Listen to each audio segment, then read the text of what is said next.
ವೈದ್ಯಕೀಯ ಶಿಕ್ಷಣ ಜೀವನೋಪಾಯ ಹಾಗೂ ಕೌಶಲ್ಯಾಭಿವೃದ್ಧಿ ಇಲಾಖೆಯ ಸಚಿವರಾದ ಡಾಕ್ಟರ್ ಶರಣ್ ಪ್ರಕಾಶ್ ಪಾಟೀಲ್ ನೇತೃತ್ವದಲ್ಲಿ ಮಂಡ್ಯ ವೈದ್ಯಕೀಯ ವಿಜ್ಞಾನಗಳ ಸಂಸ್ಥೆಗೆ ಭೇಟಿ ಹಾಗೂ ಪ್ರಗತಿ ಪರಿಶೀಲನಾ ಸಭೆ ಮಿಮ್ಸ್ ಸಭಾಂಗಣದಲ್ಲಿ ನಡೆಯಿತು. ವೈದ್ಯಕೀಯ ವಿದ್ಯಾರ್ಥಿಗಳ ಅನುಕೂಲಕ್ಕಾಗಿ 2.50 ಕೋಟಿ ರೂಪಾಯಿ ವೆಚ್ಚದಲ್ಲಿ ಖರೀದಿಸಲಾಗಿರುವ ಅನಾಟಮಿ ವರ್ಚುವಲ್ ಡಿಸೆಕ್ಷನ್ ಟೇಬಲ್ಗೆ ಸಚಿವರು ಚಾಲನೆ ನೀಡಿದರು. ಸಭೆಯ ನಂತರ ಸಚಿವರು ಮಿಮ್ಸ್ ಆಸ್ಪತ್ರೆಯ ವಾರ್ಡ್ಗಳಿಗೆ ಭೇಟಿ ನೀಡಿ ಪರಿಶೀಲನೆ ನಡೆಸಿದರು.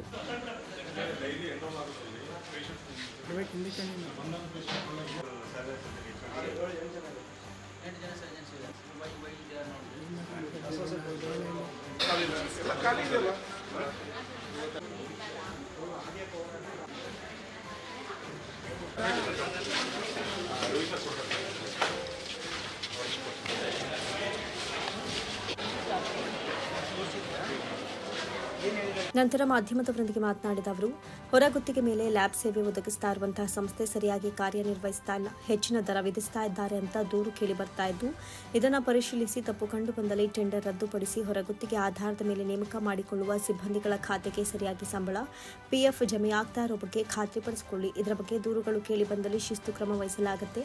ವೈದ್ಯರು ತಮ್ಮ ಕಾಲೇಜಿನ ಕೆಲಸ ನಿರ್ವಹಿಸಬೇಕಾಗಿರುವ ಸಮಯದಲ್ಲಿ ಹೊರಗೆ ಖಾಸಗಿ ಆಸ್ಪತ್ರೆ ಮತ್ತು ಕ್ಲಿನಿಕ್ಗಳಲ್ಲಿ ಕಾರ್ಯನಿರ್ವಹಿಸುವಂತಿಲ್ಲ. ಕಂಡು ಬಂದರೆ ಶಿಸ್ತು ಕ್ರಮ ಜರುಗಿಸುವುದಾಗಿ ಎಚ್ಚರಿಕೆ ನೀಡಿದರು. ಇನ್ನು ಮುಂದೆ ಮಧ್ಯಾಹ್ನದ ವೇಳೆ ಸಹ ಈ ಹಾಜರಾತಿಯನ್ನು ಸಂಗ್ರಹಿಸಲು ತಿಳಿಸಲಾಗುತ್ತೆ ಎಂದರು. ಇಲ್ಲಿ ಮಂಡ್ಯ ಮೆಡಿಕಲ್ ಕಾಲೇಜಲ್ಲಿ ನಡೀತಕ್ಕಂಥ ಇಲ್ಲಿ ಕೆಲವು ಪ್ರಗತಿಯಲ್ಲಿ ಕುಂಠಿತ ಆಗಿದೆ ಅಂತ ಹೇಳಿ ರಿವ್ಯೂ ಸಮಯದಲ್ಲಿ ನನ್ನ ಗಮನಕ್ಕೆ ಬಂದಾಗ ಅದಕ್ಕೆ ಇಲ್ಲಿ ಇನ್ಸ್ಟಿಟ್ಯೂಟಿಗೆ ಬಂದು ಒಂದು ರಿವ್ಯೂ ಮಾಡೋಣ ಅಂತಕ್ಕಂಥ ಉದ್ದೇಶದಿಂದ ನಾನು ಬಂದಿದ್ದೆ. ಇಲ್ಲಿ ವಿಶೇಷವಾಗಿ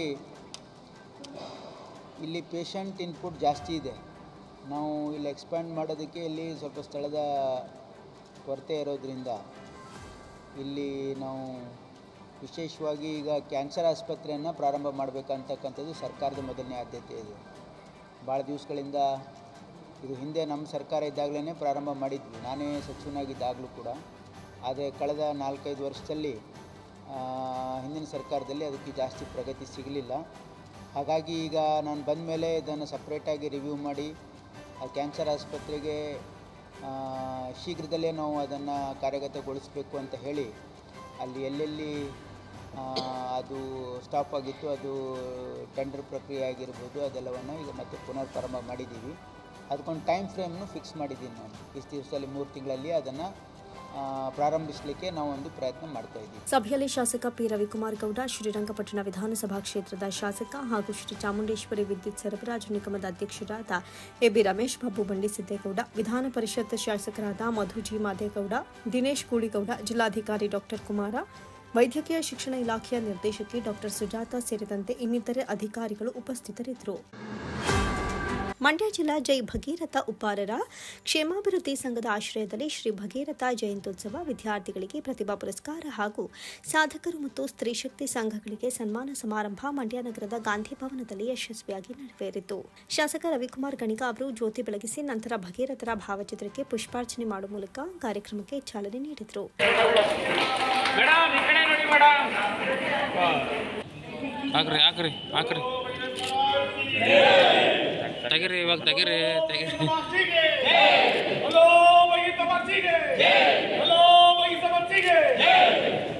ನಂತರ ಮಾತನಾಡಿದ ಅವರು, ತಳ ಸಮುದಾಯದವರನ್ನ ಮೇಲೆತ್ತುವ ಉದ್ದೇಶವನ್ನು ಕಾಂಗ್ರೆಸ್ ಪಕ್ಷ ಹೊಂದಿದೆ. ಸರ್ಕಾರ ಉಪ್ಪಾರರ ಅಭಿವೃದ್ಧಿಗೆ ಸಹಾಯ ಮಾಡಲು ಸಿದ್ಧವಿದೆ.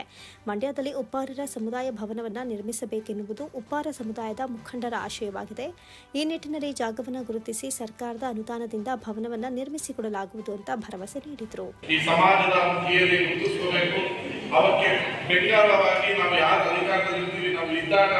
ಅವರ ಕಷ್ಟ ಸುಖಗಳಿಗೆ ಭಾಗಿಯಾದಾಗ ಸಮಾಜದ ಮೇಲ್ಸ್ತರಕ್ಕೆ ಸಣ್ಣ ಸಮುದಾಯಗಳು ಬರುತ್ತದೆ ಅನ್ನೋದು ಕಾಂಗ್ರೆಸ್ ಪಕ್ಷದ ಸಿದ್ಧಾಂತ ಮತ್ತು ನಮ್ಮ ಪಕ್ಷದ ಮುಖ್ಯಮಂತ್ರಿಗಳ, ಈ ರಾಜ್ಯದ ಮುಖ್ಯಮಂತ್ರಿಗಳ ಸಿದ್ಧಾಂತ ಕೂಡ. ಭಗೀರಥ ಜಯಂತಿಯನ್ನ ಕಳೆದ ಬಾರಿ ಮುಖ್ಯಮಂತ್ರಿ ಆಗಿದ್ದಂತ ಸಿದ್ದರಾಮಯ್ಯನವರು ಉಪ್ಪಾರ ಸಮುದಾಯದ ಮೇಲ್ಪಂಕ್ತಿಯಲ್ಲಿ ನಿಂತುಕೊಂಡಿರುವಂತಹ ಭಗೀರಥರ ಜಯಂತಿಯನ್ನು ಆಚರಿಸಬೇಕು ಅಂತೇಳಿ ಅವತ್ತಿಂದ ಈ ಭಗೀರಥ ಜಯಂತಿಯನ್ನ ಆಚರಣೆಗೆ ತಂದರು. ನಮ್ಮ ಸ್ವಾಮೀಜಿಗಳು ಮತ್ತು ಮುಖ್ಯಮಂತ್ರಿಗಳು ಬಹಳ ನಿಕಟವರ್ತಿಯಾಗಿದ್ದು ಈ ಸಮಾಜದ ಏಳಿಗೆಗಾಗಿ ಸ್ವಾಮೀಜಿಯವರು ಏನು ಕೇಳ್ತಾರೋ ಅದನ್ನೆಲ್ಲ ನಮ್ಮ ಸಿದ್ದರಾಮಯ್ಯ ಸಾಹೇಬರು ಯಾವತ್ತೂ ಇಲ್ಲ ಅಂತಿಲ್ಲ. ಎಲ್ಲ ನಿಮ್ಮ ಸಮುದಾಯದ ಜೊತೆ ಕಾಂಗ್ರೆಸ್ ಪಕ್ಷ ಮತ್ತು ನಮ್ಮ ಮುಖ್ಯಮಂತ್ರಿಗಳು ಸದಾ ನಿಂತಿದ್ದಾರೆ. ಹಾಗೆ ಮಂಡ್ಯದಲ್ಲಿ 40-50 ಸಾವಿರ ಜನಸಂಖ್ಯೆಯುಳ್ಳ ಭಗೀರಥ ಸಮುದಾಯ ಭವನವನ್ನು ಕಟ್ಟಬೇಕು. ಇಂತಹ ಸಮಾರಂಭಗಳನ್ನ ನಮ್ಮದೇ ಸಮುದಾಯ ಭವನದಲ್ಲಿ ಮಾಡಬೇಕು ಅನ್ನೋದು ಸಮುದಾಯದ ಮುಖಂಡರ ಅಭಿಲಾಷೆ ಮತ್ತು ಸ್ವಾಮೀಜಿಗಳ ಅಭಿಲಾಷೆ. ಅದಕ್ಕೆ ಜಾಗವನ್ನು ಕೊಡೋದಕ್ಕೆ ನಾವು ರೆಡಿಯಾಗಿದ್ದೀವಿ. ಈಗ ಸುತ್ತಮುತ್ತ ಜಾಗವನ್ನು ಗುರುತಿಸ್ತಾ ಇದ್ದೀವಿ. ಉಪ್ಪಾರ ಸಮುದಾಯ ಮತ್ತು ಇನ್ನು 5 ಸಣ್ಣ ಸಮುದಾಯಗಳಿಗೆ ಜಾಗವನ್ನು ಗುರುತಿಸಿ ಇನ್ನೊಂದು ವರ್ಷದೊಳಗಡೆ ಕೊಡುವಂತ ಕೆಲಸವನ್ನ ಮಾಡಿ. ಕಾರ್ಯಕ್ರಮದ ದಿವ್ಯ ಸಾನ್ನಿಧ್ಯ ವಹಿಸಿದ್ದ ಶ್ರೀ ಪುರುಷೋತ್ತಮಾನಂದಪುರಿ ಸ್ವಾಮೀಜಿ ಅವರು ಮಾತನಾಡಿ, ಭಗೀರಥರು ತಪಸ್ವಿಯಾಗಿದ್ದಾರೆ, ಜನರಿಗೆ ಸ್ಫೂರ್ತಿ ತುಂಬಿದ ಮಹಾನ್ ವ್ಯಕ್ತಿಯಾಗಿದ್ದಾರೆ ಅಂತ ಬಣ್ಣಿಸಿದ್ರು. ಕ್ಷತ್ರಿಯ ಸಮುದಾಯದಲ್ಲಿ ಜನಿಸಿ ರಾಜರಾಗಿ ಆಡಳಿತ ನಡೆಸಿದ್ದಾರೆ. ತಮ್ಮ ಪೂರ್ವಜರಿಗೆ ಸಿಕ್ಕಿದ ಶಾಪದ ವಿಮೋಚನೆಗಾಗಿ ಅವರು ತಪಸ್ಸು ಮಾಡಿ ದೇವರನ್ನ ಒಲಿಸಿಕೊಂಡು ಶಾಪದಿಂದ ಮುಕ್ತಿ ಪಡೆದುಕೊಂಡ್ರು ಅಂತ ತಿಳಿಸಿದ್ರು. ನಮ್ಮ ಮರೆಯನ್ನಾದ್ರೂ ಕೇಳಬಹುದೇನೋ ಅಂತೇಳಿ ಒಂದು 20 ಜನ ಮಠಾಧೀಶರು, ಹಿಂದುಳಿದ ದಲಿತ ಮಠಾಧೀಶರ ಎಲ್ಲ ಒಕ್ಕೂಟದ ಸ್ವಾಮೀಜಿಯವರೆಲ್ಲ ಹೋಗಿ ಹಿಮಾಲಯದಲ್ಲಿ ಭಗೀರಥ ಜಯಂತಿಯನ್ನು ಆಚರಣೆ ಮಾಡಿದ್ವಿ. ಕಳೆದ ಮೇ 14 ತಾರೀಕು ಆ ಭಗೀರಥ ಜಯಂತಿಯನ್ನು ಆಚರಣೆ ಮಾಡಿದ ಮೇಲೆ ಭಗವಂತನಿಗೆ ನಮ್ಮ ಕರೆ ಹೋಯಿತು ಬರೆ ಹೋಯಿತು ಗೊತ್ತಿಲ್ಲ. 15ನೇ ತಾರೀಕಿನಿಂದ ಇಡೀ ರಾಷ್ಟ್ರದ ಉದ್ದಕ್ಕೂ ಮಳೆ ಸಾಕಷ್ಟು ಧಾರಾಕಾರವಾಗಿ ಸುರಿಯಲಿಕ್ಕೆ ಪ್ರಾರಂಭ ಆಯಿತು. ಎಲ್ಲ ಕಡೆ ತಂಪಾದ ವಾತಾವರಣ ನೋಡ್ಲಿಕ್ಕೆ ಸಾಧ್ಯ ಆಯಿತು. ಆ ರೀತಿಯಾಗಿ ಭಗವಂತನ ಕೃಪೆ ಆಯಿತು ಅಂತೇಳಿ. ಇದೇ ಸಂದರ್ಭದಲ್ಲಿ ವಿದ್ಯಾರ್ಥಿಗಳಿಗೆ ಪ್ರತಿಭಾ ಪುರಸ್ಕಾರ ನೀಡಿ ಗೌರವಿಸಲಾಯಿತು. ಅಲ್ಲದೆ ವಿಶೇಷ ಪ್ರತಿಭೆಗಳನ್ನು ಸನ್ಮಾನಿಸಲಾಯಿತು.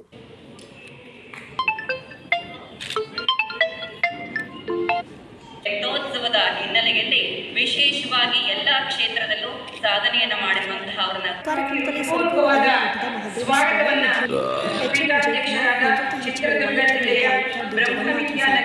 ಕೆಪಿಸಿಸಿ ಸದಸ್ಯ ಮಂಡ್ಯ ಜಿಲ್ಲಾ ಜೈ ಭಗೀರಥ ಉಪಾಭಿವೃದ್ಧಿ ಸಂಘದ ಅಧ್ಯಕ್ಷ, ತುಮಕೂರು ಜಿಲ್ಲಾ ಉಪಾಧ್ಯಕ್ಷ ಸಿಎಸ್ ಮಂಜುನಾಥ್, ಬಿಜೆಪಿ ಒಬಿಸಿ ಘಟಕದ ರಾಜ್ಯ ಉಪಾಧ್ಯಕ್ಷ ಕೆ ವೆಂಕಟೇಶ್, ಮಂಡಲ ಉಪಾಧ್ಯಕ್ಷ ರಘುನಂದನ್ ಸೇರಿದಂತೆ ಇತರರು ಉಪಸ್ಥಿತರಿದ್ದರು.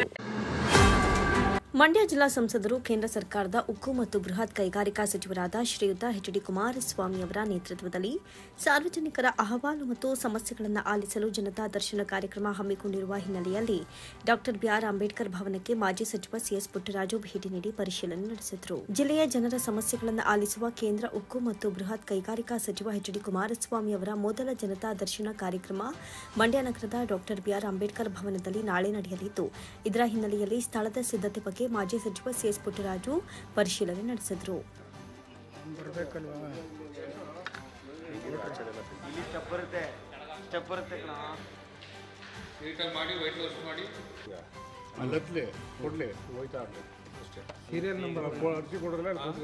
ಪರಿಶೀಲನೆ ನಡೆಸಿ ಮಾಧ್ಯಮದವರೊಂದಿಗೆ ಮಾತನಾಡಿದ ಅವರು, ಎಚ್.ಡಿ. ಕುಮಾರಸ್ವಾಮಿ ಅವರು ಲೋಕಸಭಾ ಸದಸ್ಯರಾದ ಮೇಲೆ ಮಂಡ್ಯಕ್ಕೆ ಕೇಂದ್ರ ಮಂತ್ರಿಯಾಗಿ ಬಂದಿದ್ರು.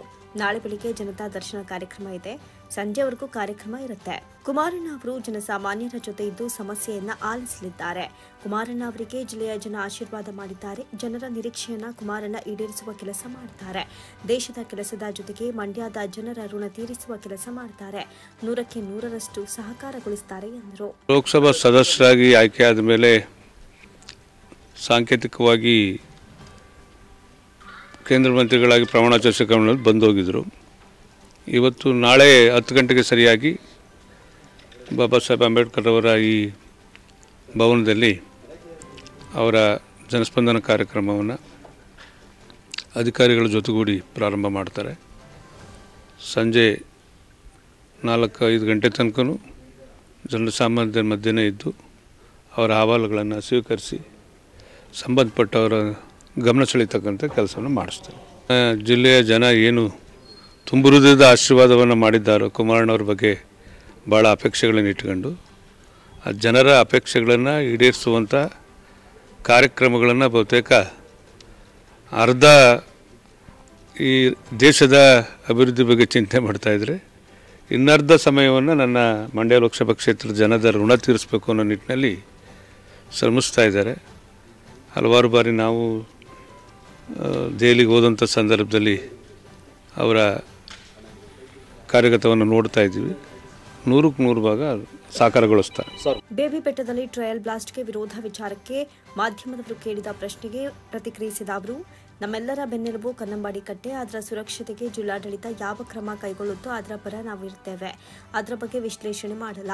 ಕನ್ನಂಬಾಡಿ ಸುರಕ್ಷತೆ ಮುಖ್ಯ. ಜಿಲ್ಲಾಡಳಿತ ಕಾನೂನುಬದ್ಧವಾಗಿ ಸುರಕ್ಷತೆಯ ಜವಾಬ್ದಾರಿ ಹೊತ್ತಿದೆ. ಅವರ ಜೊತೆ ನಾವು ಇರ್ತೇವೆ. ಕುಮಾರಣ್ಣ ಅವರು ಕೂಡ ಜಿಲ್ಲಾಡಳಿತಕ್ಕೆ ಸಹಕಾರ ಕೊಡ್ತಾರೆ ಎಂದರು. ಇವತ್ತು ನಮ್ಮೆಲ್ಲರ ಬೆನ್ನೆಲುಬು ಕನ್ನಂಬಾಡಿ ಕಟ್ಟೆ. ಅದರ ಸುರಕ್ಷತೆಗೆ ಕಾನೂನು ಚೌಕಟ್ಟಿನಲ್ಲಿ ಏನು ಜಿಲ್ಲಾಡಳಿತ ಕ್ರಮ ತಗುತ್ತೋ ಅದ್ರ ಪರವಾಗಿ ನಾವಿರ್ತೇವೆ. ನಾನು ಅದ್ರ ಬಗ್ಗೆ ವಿಶ್ಲೇಷಣೆ ಮಾಡಲಿಕ್ಕೆ ಹೋಗೋದಿಲ್ಲ. ಕನ್ನಂಬಾಡಿ ಕಟ್ಟೆ ನಮ್ಮ ಬೆನ್ನೆಲುಬು, ಈ ಜಿಲ್ಲೆಯ ಜೀವನಾಡಿ. ಅದರ ಸುರಕ್ಷತೆಗೆ ಜಿಲ್ಲಾಡಳಿತ ಯಾವ ಕ್ರಮ ತಗೊಳುತ್ತೋ ಅವ್ರ ಜೊತೆ ನಾವು ಕೆಲಸ ಮಾಡ್ತೀವಿ. ಏನು ಜಿಲ್ಲಾಡಳಿತ ಕಾನೂನುಬದ್ಧವಾಗಿ ಇವತ್ತು ಅದ್ರ ಸುರಕ್ಷತೆಗೆ ಜವಾಬ್ದಾರಿ ಹೊತ್ತಿದೆಯೋ ಅವ್ರ ಜೊತೆ ನಿಂತು ನಾವು ಕೆಲಸ ಮಾಡ್ತಕ್ಕಂಥದ್ದು ನಮ್ಮ ಜವಾಬ್ದಾರಿ. ಉಲ್ಲಾಜಿಲ್ಲದೆ ಅದು ಮಾಡಲಿಕ್ಕೆ ಕುಮಾರಣ್ಣವರು ಅದರ ಪರವಾಗಿದ್ದಾರೆ. ಕುಮಾರಣ್ಣವರು ಜಿಲ್ಲಾಡಳಿತಕ್ಕೆ ಸಹಕಾರ ಕೊಡ್ತಾರೆ. ಇನ್ನು ವಿಸಿ ನಾಲೆಗೆ ನೀರು ಬಿಡುವಂತಹ ವಿಚಾರಕ್ಕೆ ಸಂಬಂಧಪಟ್ಟಂತೆ ಪ್ರತಿಕ್ರಿಯಿಸಿದ ಅವರು, ತಕ್ಷಣವೇ ನಾಲೆಗಳಿಗೆ ನೀರು ಬಿಡಬೇಕು. ಸಂಬಂಧಿಸಿದ ಅಧಿಕಾರಿಗಳ ಜೊತೆ ಕುಮಾರಣ್ಣ ಮಾತನಾಡಿದ್ದಾರೆ. ಯಾವುದೇ ಮುಲಾಜಿಲ್ಲದೆ ನೀರು ಬಿಡುವ ಕೆಲಸವಾಗುತ್ತೆ ಎಂದರು. ತಕ್ಷಣ ನೀರು ಬಿಡಬೇಕು ಅಂತಕ್ಕಂಥದ್ದನ್ನು ಈಗಾಗಲೇ ಸಂಬಂಧಪಟ್ಟಂಥ ಅಧಿಕಾರಿಗಳಿಗೆ ಕುಮಾರಣ್ಣವರೇ ಮಾತಾಡಿದ್ದಾರೆ. ಆದಷ್ಟು ಬೇಗ ಯಾವುದೇ ಮುಲಾಜಿಲ್ಲದೆ ನೀರು ಬಿಡಿಸುವಂಥ ಕೆಲಸ ಮಾಡ್ತೇವೆ. ಮೈಸೂರು ಮುಡಾ ಹಗರಣ ವಿಚಾರಕ್ಕೆ ಸಂಬಂಧಪಟ್ಟಂತೆ ಮಾತನಾಡಿದ ಅವರು, ಇದರ ಬಗ್ಗೆ ಮಾಹಿತಿ ಇಲ್ಲ. ಕಾನೂನು ಚೌಕಟ್ಟಿನಲ್ಲಿ ಯಾರೂ ದೊಡ್ಡವರಲ್ಲ. ಯಾರೇ ಇದರಲ್ಲಿ ಶಾಮೀಲಾಗಿದ್ರೂ ಕ್ರಮವಾಗುತ್ತೆ ಎಂದರು. ಅದ್ರ ಮಾಹಿತಿ ನಮಗಿಲ್ಲ. ಕಾನೂನು ಚೌಕಟ್ಟಲ್ಲಿ ಯಾರೂ ದೊಡ್ಡವರಲ್ಲ. ಕಾನೂನಿಗೆ ಆ ರೀತಿ ಕಾನೂನು ಚೌಕಟ್ಟಲ್ಲಿ ಯಾರೇ ಇದ್ದರೂ ಅದು ಕ್ರಮ ಆಗುತ್ತೆ. ಸಿಎಂ ಸಿದ್ದರಾಮಯ್ಯ ರಾಜೀನಾಮೆಗೆ ಬಿಜೆಪಿ ಒತ್ತಾಯ ವಿಚಾರಕ್ಕೆ ಪ್ರತಿಕ್ರಿಯಿಸಿ, ಕಾನೂನುಬದ್ಧವಾಗಿ ನಾವು ಬಿಜೆಪಿ ಜೊತೆ ಸೇರಿ ವಿರೋಧ ಪಕ್ಷದವರಾಗಿ ಒತ್ತಾಯ ಮಾಡ್ತೇವೆ.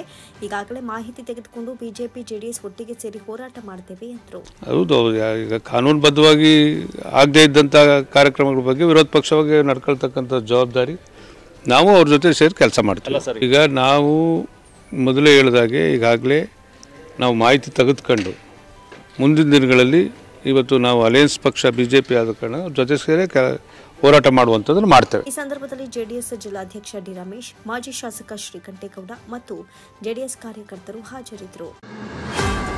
ವೈದ್ಯಕೀಯ ಸಂಘದ ಮಾಜಿ ಅಧ್ಯಕ್ಷ ಡಾಕ್ಟರ್ ಎಚ್ಎನ್ ರವೀಂದ್ರ ನೇತೃತ್ವದಲ್ಲಿ ಕೇಂದ್ರ ಸಚಿವ ಎಚ್ಡಿ ಕುಮಾರಸ್ವಾಮಿ ಅವರಿಗೆ ಮಂಡ್ಯ ಜಿಲ್ಲೆಯಲ್ಲಿ ವಿವಿಧ ಅಭಿವೃದ್ಧಿ ಯೋಜನೆಗಳನ್ನು ರೂಪಿಸಲು ಗಮನಕ್ಕೆ ತರುವಂತಹ ನಿಟ್ಟಿನಲ್ಲಿ ವಿವಿಧ ಸಂಘಟನೆಗಳ ಮುಖಂಡರಿಂದ ಮಂಡ್ಯದ ಪ್ರವಾಸಿ ಮಂದಿರದಲ್ಲಿ ಸಭೆಯನ್ನು ನಡೆಸಲಾಯಿತು. ರೈತರಿಗಾಗಿ ಹೊಸ ಕಾರ್ಯಕ್ರಮ ಸೇರಿದಂತೆ ಹಲವು ಕಾರ್ಯಕ್ರಮಗಳ ಪಟ್ಟಿಯನ್ನು ಮುಖಂಡರು ಸಿದ್ಧಪಡಿಸಿದ್ದು, ಎಚ್ಡಿ ಕುಮಾರಸ್ವಾಮಿ ಅವರಿಗೆ ಜಿಲ್ಲೆಯಲ್ಲಿ ವಿವಿಧ ಅಭಿವೃದ್ಧಿ ಯೋಜನೆಗಳನ್ನು ರೂಪಿಸಲು ಮನವಿಯನ್ನು ಮಾಡಿದ್ದು ಇಂದು ಸಭೆಯನ್ನು ನಡೆಸಿದರು. ಸಭೆಯ ನಂತರ ಸುದ್ದಿಗಾರರೊಂದಿಗೆ ಮಾತನಾಡಿದ ಅವರು, ನಾಳಿನ ಜನತಾ ದರ್ಶನಕ್ಕೆ ಕುಮಾರಸ್ವಾಮಿ ಬರೆದಿದ್ದಾರೆ. ಅವರಿಗೆ ಕೆಲವು ಅಭಿವೃದ್ಧಿ ಯೋಜನೆ ಪಟ್ಟಿ ಸಿದ್ಧಪಡಿಸಲಾಗಿದೆ.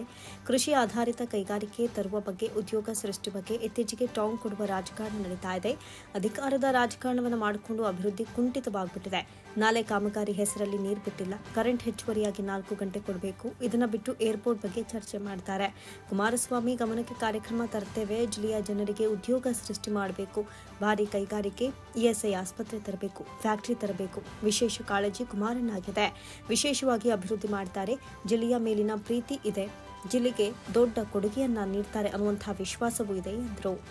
ಕೇಂದ್ರ ಉಕ್ಕು ಮತ್ತು ಭಾರಿ ಕೈಗಾರಿಕೆಗಳ ಸಚಿವರು ಮೊದಲನೇ ಸಾರಿ ಜನತಾ ದರ್ಶನ ಮಾಡೋದಕ್ಕೆ ಅಂತ ಮಂಡ್ಯಕ್ಕೆ ಬರ್ತಿರೋದ್ರಿಂದ, ಮತ್ತು ಚುನಾವಣೆ ಮುಗಿದ ಮೇಲೆ ನಾವು ಕೂಡ ಅವರನ್ನು ಖುದ್ದು ಭೇಟಿಯಾಗೋದಕ್ಕೆ ಸಾಧ್ಯ ಆಗಿಲ್ಲ. ಜಿಲ್ಲೆಯ ಜನರ ಪರವಾಗಿ ಅವ್ರಿಗೊಂದು ಅಭಿನಂದನೆಗಳನ್ನು, ಕೇಂದ್ರದ ಮಂತ್ರಿ ಆದಮೇಲೆ ಅವ್ರಿಗೊಂದು ಅಭಿನಂದನೆಗಳನ್ನು ಸಲ್ಲಿಸಿ, ಈ ಜಿಲ್ಲೆಗೆ ಏನೇನು ಕಾರ್ಯಕ್ರಮಗಳನ್ನು ಮಾಡಿದ್ರೆ ಈ ಜಿಲ್ಲೆಯ ಸಮಗ್ರ ಅಭಿವೃದ್ಧಿಗೆ ಕಾರಣವಾಗಬಹುದು ಅನ್ನುವಂಥದ್ದನ್ನು ಈ ಜಿಲ್ಲೆ ಕಾಳಜಿ ಇರುವಂಥ ಒಂದಷ್ಟು ಮುಕ್ತವಾದಂಥ ಮನಸ್ಸುಗಳು ಸೇರ್ಕೊಂಡು ಇವತ್ತು ಡಿಸ್ಕಸ್ ಮಾಡಿದ್ದೀವಿ ಇವತ್ತು.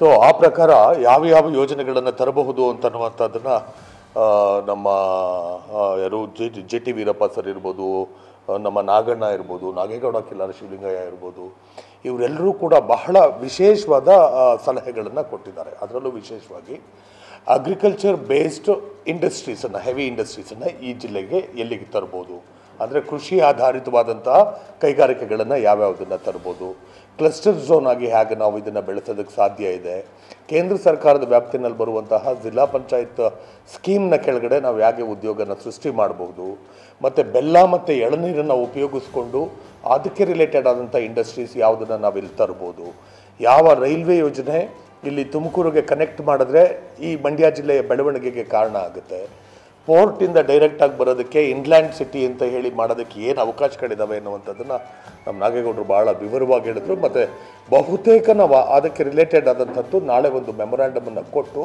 ಇನ್ ಡೀಟೇಲ್ ಆಗಿ ಏನು ಕೊಡೋದಿಲ್ಲ, ಏನೇನು ಮಾಡ್ಬೋದು ಅನ್ನುವಂಥದ್ದನ್ನು ಕೊಟ್ಟು ಒಂದು ಸಮಯಾವಕಾಶ ಕೇಳಿ ಆ ಸಮಯದಲ್ಲಿ ಮುಕ್ತವಾಗಿ ಒಂದು ಅಧಿಕೃತವಾದ ಸಭೆ ಮಾಡಿದ್ರೆ ಮುಕ್ತವಾಗಿ ಡೀಟೇಲ್ಡ್ ಪ್ರಾಜೆಕ್ಟ್ ರಿಪೋರ್ಟ್ ಜೊತೆಗೆ ಕೊಟ್ಟು ಈ ನಮ್ಮ ಜಿಲ್ಲೆ ಇದುವರೆಗೆ ಏನಾಗಿದೆ ಏನಾಗಿಲ್ಲ ಅನ್ನುವಂಥದ್ರ ಕಡೆಗೆ ಗಮನ ಕೊಡೋದಕ್ಕೆ ಅನುಕೂಲ ಆಗುತ್ತೆ ಅಂತ ಅನ್ನೋ ಕಾರಣಕ್ಕೆ ನಾಳೆ ಕುಮಾರಸ್ವಾಮಿ ಅವರಿಗೆ ಈ ಮನವಿಯನ್ನು ಸಲ್ಲಿಸ್ತಾ ಇದ್ದೀವಿ. ಇದೇ ವೇಳೆ ಕೆಆರ್ಎಸ್ ಡ್ಯಾಂ ವ್ಯಾಪ್ತಿಯಲ್ಲಿ ಟ್ರಯಲ್ ಬ್ಲಾಸ್ಟ್ ವಿಚಾರಕ್ಕೆ ಸಂಬಂಧಪಟ್ಟಂತೆ ಮಾತನಾಡಿ, ಟ್ರಯಲ್ ಬ್ಲಾಸ್ಟ್ಗೆ ನಮ್ಮ ಅಸಮಾಧಾನ ಇದೆ. ಕೆಆರ್ಎಸ್ ಡ್ಯಾಂನ 20 ಕಿಲೋಮೀಟರ್ ವ್ಯಾಪ್ತಿ ಗಣಿಗಾರಿಕೆ ಮಾಡಬಾರ್ದು ಅಂತ ಹೇಳೋ ಜನ ಟ್ರಯಲ್ ಬ್ಲಾಸ್ಟ್ ಮಾಡೋ ಅವಶ್ಯಕತೆಯೂ ಇಲ್ಲ. ನ್ಯೂಕ್ಲಿಯರ್ ಬಾಂಬ್ ಕೆಲಸದ ಬಗ್ಗೆ ಬಾಂಬೆ ಮೇಲೆ ಹಾಕಿ ನೋಡೋಣ ಅನ್ನೋ ತರ ಆಯ್ತು. ತೀವ್ರತೆ ಬಗ್ಗೆ ಗೊತ್ತಿದೆ, ಆದರೂ ಸಹ ಟ್ರಯಲ್ ಬ್ಲಾಸ್ಟ್ ಬೇರೆ ಕಡೆ ಪ್ರಯೋಗ ಮಾಡಲಿ. ಟ್ರಯಲ್ ಬ್ಲಾಸ್ಟ್ನಲ್ಲೇ ಕಟ್ಟೆ ಹೊಡೆದು ಹೋಗ್ತಾರೆ, ಏನ್ ಮಾಡೋದು? ಟ್ರಯಲ್ ಬ್ಲಾಸ್ಟ್ ಮಾಡೋದು ಸೂಕ್ತ ಅಲ್ಲ. ಅವರು ಬ್ಲಾಸ್ಟ್ ಮಾಡುವಾಗ ನಾವು ಪ್ರತಿಭಟನೆ ಅಂತೀವಿ. ಕೈಗುಳಿ ಕೆಲಸ ಮಾಡಲು ಬಿಟ್ಟಿದ್ರೆ ಇವಾಗ ನೆಟ್ಗಿರೋದು. ಕೈಗುಳಿಯವರನ್ನ ಹಿಡಿಸಿ ಇವಾಗ ಅಭಿವೃದ್ಧಿಗೆ ಗಣಿಗಾರಿಕೆ ಬೇಕು, ಸರಿಯಾದ ಗಣಿಗಾರಿಕೆ ಮಾಡಬೇಕಷ್ಟೇ. ಟ್ರಯಲ್ ಬ್ಲಾಸ್ಟ್ ಸರಿಯಲ್ಲ. ರೈತರ ಪ್ರತಿಭಟನೆಯಲ್ಲಿ ಭಾಗಿಯಾಗಿ ಬೆಂಬಲ ಕೊಡ್ತೇನೆ. ಟ್ರಯಲ್ ಬ್ಲಾಸ್ಟ್ಗೆ 100ಕ್ಕೆ 100ರಷ್ಟು ವಿರೋಧ ಮಾಡ್ತೇನೆ. ಕೇಂದ್ರ ಸಚಿವರ ಗಮನಕ್ಕೂ ತರ್ತೇನೆ ಎಂದರು. ಟ್ರಯಲ್ ಬ್ಲಾಸ್ಟ್ನ ಕೆಆರ್ಎಸ್ ವ್ಯಾಪ್ತಿನಲ್ಲಿ ಮಾಡ್ತೀವಿ ಅಂತ ಅನ್ನುವಂಥದ್ರ ಬಗೆಗೆ ನನಗಂತೂ ತೀರಾ ಅಸಮಾಧಾನನೇ ಇದೆ. ನಾವು ಕೆಆರ್ಎಸ್ ವ್ಯಾಪ್ತಿನಲ್ಲಿ 20 ಕಿಲೋಮೀಟರ್ ವ್ಯಾಪ್ತಿಯಲ್ಲಿ ಗಣಿಗಾರಿಕೆ ಮಾಡಬಾರ್ದು ಅಂತ ಹೇಳೋ ಜನ ಟ್ರಯಲ್ ಬ್ಲಾಸ್ಟ್ 20 ಕಿಲೋಮೀಟರ್ ವ್ಯಾಪ್ತಿ ಒಳಗೆ ಮಾಡೋ ಅವಶ್ಯಕತೆ ಇಲ್ಲ. ಅದ್ರ ಸಿವಿಯಾರಿಟಿ ನೋಡೋಕೆ ಇದು ಹೆಂಗಾಯಿತು ಅಂದರೆ, ಇದ್ರ ಸಿವಿಯಾರಿಟಿ ನೋಡೋ ವಿಚಾರಕ್ಕೆ ಹೋದರೆ ನಾವು ನ್ಯೂಕ್ಲಿಯರ್ ಬಾಂಬ್ ಹೆಂಗೆ ಕೆಲಸ ಮಾಡ್ತದೆ ಅಂತ ಅಂದ್ಬಿಟ್ಟು ಪೋಖ್ರಾನ್ನಲ್ಲಿ ಮಾಡೋದ್ರ ಬದಲಿಗೆ ಹೋಗ್ಬಿಟ್ಟು ಯಾವ್ದಾರ ಊರ ಮೇಲೆ ಬಾಂಬೆ ಮೇಲೆ ಹಾಕ್ಬಿಟ್ಟು ನೋಡೋಣ ಎಷ್ಟು ಲಕ್ಷ ಜನ ಸಾಯ್ಬೋದು ಅಂತ ನನಗೆ. ಯಾಕೆ ಅದನ್ನು ಪೋಖ್ರಾನ್ನಲ್ಲಿ ಮಾಡ್ತಾರೆ, ಆ ಮರುಭೂಮಿಲಿ ಯಾಕೆ ಮಾಡ್ತಾರೆ ಅಂತಂದರೆ ಕಾರಣ ಏನು, ಅಲ್ಲಿ ಯಾವುದೇ ಇದಿಲ್ಲ, ಆದರೆ ತೀವ್ರತೆ ಏನು ಅನ್ನೋದಂತೂ ಗೊತ್ತಾಗುತ್ತೆ, ಯಾವ ಪ್ರಮಾಣದ ಡ್ಯಾಮೇಜ್ ಆಗುತ್ತೆ ಅನ್ನೋದು ಗೊತ್ತಾಗುತ್ತೆ. ಅದೇ ಥರ ಈ ಗಣಿಗಾರಿಕೆ ವಿಚಾರದಲ್ಲಿ ಈ ಬ್ಲಾಸ್ಟನ್ನು ಕೂಡ, ಟ್ರಯಲ್ ಬ್ಲಾಸ್ಟನ್ನು ಕೂಡ ಯಾವುದಾದ್ರೂ ಒಂದು ಖಾಲಿ ಇರುವಂತಹ ಜಾಗನ, ಯಾವುದಾದ್ರೂ ಒಂದು ನಿರ್ಜನವಾದ ಪ್ರದೇಶನ ಹುಡುಕೊಂಡು ಅಲ್ಲಿ ಬ್ಲಾಸ್ಟ್ ಮಾಡಿ ಆ ತೀವ್ರತೆನ ನೋಡಿಕೊಂಡು ಈ ಡ್ಯಾಮ್ಗೆ ಏನಾಗುತ್ತೆ ಅನ್ನೋದನ್ನ ಅಸೆಸ್ ಮಾಡ್ಕೋಬೇಕೇ ಹೊರತು ಅದೇ ಜಾಗದಲ್ಲಿ ಅಕಸ್ಮಾತ್ ಇವು ಟ್ರಯಲ್ ಬ್ಲಾಸ್ಟ್ ಎಲ್ಲ ಹೊಡೆದೋಗ್ಬಿಟ್ರೆ ಏನು ಮಾಡೋದು ಡ್ಯಾಮು? ನನಗೆ ಅರ್ಥ ಆಯ್ತಾ ಇಲ್ಲ. ಇದು ಯಾವ ಥರದ ಲೆಕ್ಕಾಚಾರ ಅಂತ ತೀವ್ರತೆ ನೋಡ್ಬೇಕು ತಾನೆ. ನೀವು ಯಾವ್ದಾದ್ರು ಒಂದು ನಿರ್ಜನವಾದ ಪ್ರದೇಶ ಹುಡ್ಕೊಂಡು ನೀವು ನೋಡಬೇಕು. ಸಭೆಯಲ್ಲಿ ಸಾಹಿತಿ ಜಿಟಿ ವೀರಪ್ಪ, ಹೋರಾಟಗಾರ ಎಂಬಿ ನಾಗಣ್ಣ, ವಕೀಲರಾದ ಬಿಟಿ ವಿಶ್ವನಾಥ್, ಕಬ್ಬು ಬೆಳೆಗಾರರ ಸಂಘಟನೆಯ ಅಧ್ಯಕ್ಷ ಕಬ್ಬು ಕೃಷ್ಣ ಸೇರಿದಂತೆ ಹಲವರು ಭಾಗಿಯಾಗಿದ್ದರು.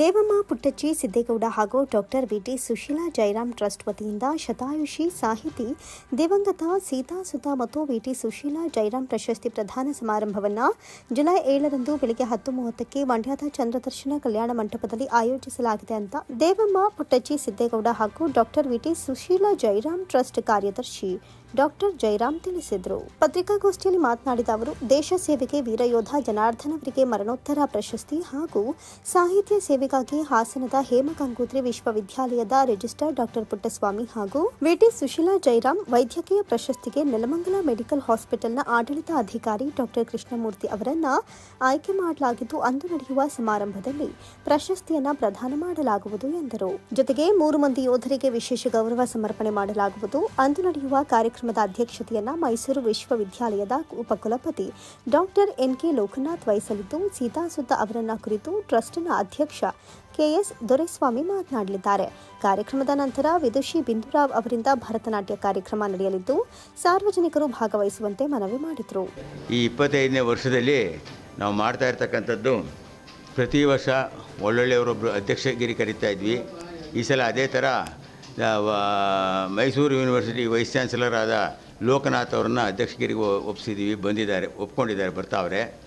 ನೆಕ್ಸ್ಟು ಈ ವೀರ ಯೋಧ ಅನ್ನೋದು ಯಾರು ಯುದ್ಧದಲ್ಲಿ ಮಡಿದಿರ್ತಾರೆ ಅಥವಾ ಟೆರರಿಸ್ಟ್ ಜೊತೆಲಿ ಹೋರಾಟ ಮಾಡಿ ಸತ್ತಿರ್ತಾರಲ್ಲ ಅಂಥವ್ರ ಹೆಂಡ್ತಿದ್ದೀರಿಗೆ ಕೊಡ್ತಾ ಇರೋದು 25ನೇದು. ಈ ವರ್ಷ ಸೆಲೆಕ್ಟ್ ಮಾಡಿರ್ತಕ್ಕಂಥದ್ದು ಜನಾರ್ದನ್ ಗೌಡ ಅಂತೇಳಿ ಕಿಕ್ಕೇರಿಯವನು. ಮದುವೆ ಆಗಿ 3 ವರ್ಷ ಆಗಿರ್ತದೆ. 3 ತಿಂಗಳದೇನೋ ಮಗು ಇದೆ ಈಗ ಅವ್ರಿಗೆ, ಆ ಅಮ್ಮನಿಗೆ. ಅವನ ಹೆಂಡ್ತಿ ರಂಜಿತಾ ಅಂತೇಳಿ ಅವ್ರನ್ನ ಇನ್ವೈಟ್ ಮಾಡಿದ್ದೀನಿ, ಬರೋಕ್ಕೆ ಹೇಳಿದ್ದೀನಿ. ಒಪ್ಕೊಂಡಿದ್ದಾರೆ, ಅವರು ಬರ್ತಾಯಿದ್ದಾರೆ. ಇನ್ನು ಕನ್ನಡ ಸಾಹಿತ್ಯದಲ್ಲಿ ನಮ್ಮ ತಂದೆ ಸಾಹಿತ್ಯ ಐತಲ್ಲ, 30-32 ಪುಸ್ತಕ ಬರೆದಿದ್ದರಿಂದ ಸಾಹಿತ್ಯದಲ್ಲಿ ಪುಟ್ಸ್ವಾಮಿ ಅಂತೇಳಿ ಹೇಮಗಂಗೋತ್ರಿ ವಿಶ್ವವಿದ್ಯಾನಿಲಯ ಹಾಸನದಲ್ಲಿ ರಿಜಿಸ್ಟ್ರಾರ್ ಆಗಿದ್ದಾರೆ. ಅವ್ರಿಗೆ 18 ಜನ ಅವ್ರ ಕೈ ಕೆಳಗೆ PhD ಆಗಿದೆ. ಇನ್ನೂ 9 ಜನನೇನೋ PhD ಮಾಡ್ತಾಯಿದ್ದಾರೆ ಮತ್ತು 16 ಪುಸ್ತಕಗಳನ್ನು ಬರೆದಿದ್ದಾರೆ. ಅವ್ರನ್ನ ಸಾಹಿತ್ಯದಲ್ಲಿ ಈ ಸಲ ಆಯ್ಕೆ ಮಾಡಿದ್ದೀವಿ. ಅವರು ಕೂಡ ಒಪ್ಕೊಂಡಿದ್ದಾರೆ, ಬರ್ತಾಯಿದ್ದಾರೆ. ಇನ್ನು ವೈದ್ಯಕೀಯ ಲೋಕದಲ್ಲಿ ಕೃಷ್ಣಮೂರ್ತಿ ಅಂತೇಳಿ ವೈದ್ಯರವರು, ಅವ್ರಿಗೆ ಪ್ರಶಸ್ತಿಗೆ ಈ ಸಲ ಆಯ್ಕೆ ಮಾಡಿದ್ದೀವಿ. ಇದು ನಾವು ಪ್ರತಿ ವರ್ಷ ಮಾಡ್ತಾ ಇರ್ತಕ್ಕಂಥ ಕೆಲಸ.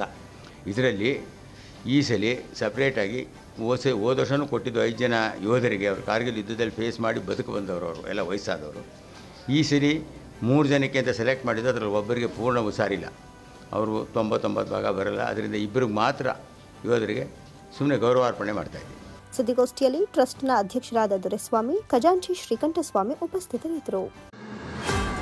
ವಾಲ್ಮೀಕಿ ಅಭಿವೃದ್ಧಿ ನಿಗಮದಲ್ಲಿ ನಡೆದಿರುವ 187 ಕೋಟಿ ರೂಪಾಯಿ ಬೃಹತ್ ಹಗರಣಗಳ ಬಗ್ಗೆ ತನಿಖೆ ನಡೆಸಿ ತಪ್ಪಿತಸ್ಥರ ವಿರುದ್ಧ ಕಾನೂನು ಕ್ರಮ ಕೈಗೊಳ್ಳಬೇಕು ಅಂತ ಮಂಡ್ಯ ಜಿಲ್ಲಾ ವಾಲ್ಮೀಕಿ ನಾಯಕ ಸಂಘದ ಅಧ್ಯಕ್ಷ ಚಂದ್ರನಾಯಕ ಒತ್ತಾಯಿಸಿದರು. ಪತ್ರಕರ್ತರ ಭವನದಲ್ಲಿ ಸುದ್ದಿಗೋಷ್ಠಿ ನಡೆಸಿ ಮಾತನಾಡಿದ ಅವರು, ವಾಲ್ಮೀಕಿ ಅಭಿವೃದ್ಧಿ ನಿಗಮದಲ್ಲಿ 2024ರ ಜೂನ್ ತಿಂಗಳಲ್ಲಿ 187 ಕೋಟಿ ರೂಪಾಯಿ ಹಗರಣ ನಡೆದಿರುವುದು ಬೆಳಕಿಗೆ ಬಂದಿದೆ. ಈ ಹಗರಣದಲ್ಲಿ 193 ಬ್ಯಾಂಕ್ ಖಾತೆದಾರರುಗಳಿಗೆ ಹಣ ವರ್ಗಾವಣೆಯಾಗಿದೆ ಅಂತ ತಿಳಿಸಿದರು. ಎಸ್ಐಟಿ ಮತ್ತು ಸಿಬಿಐ ಅವ್ಯವಹಾರದ ಬಗ್ಗೆ ಹಣ ವರ್ಗಾವಣೆ ಆಗಿರುವ ಬಗ್ಗೆ ನಿಷ್ಪಕ್ಷಪಾತವಾಗಿ ತನಿಖೆ ನಡೆಸಬೇಕು.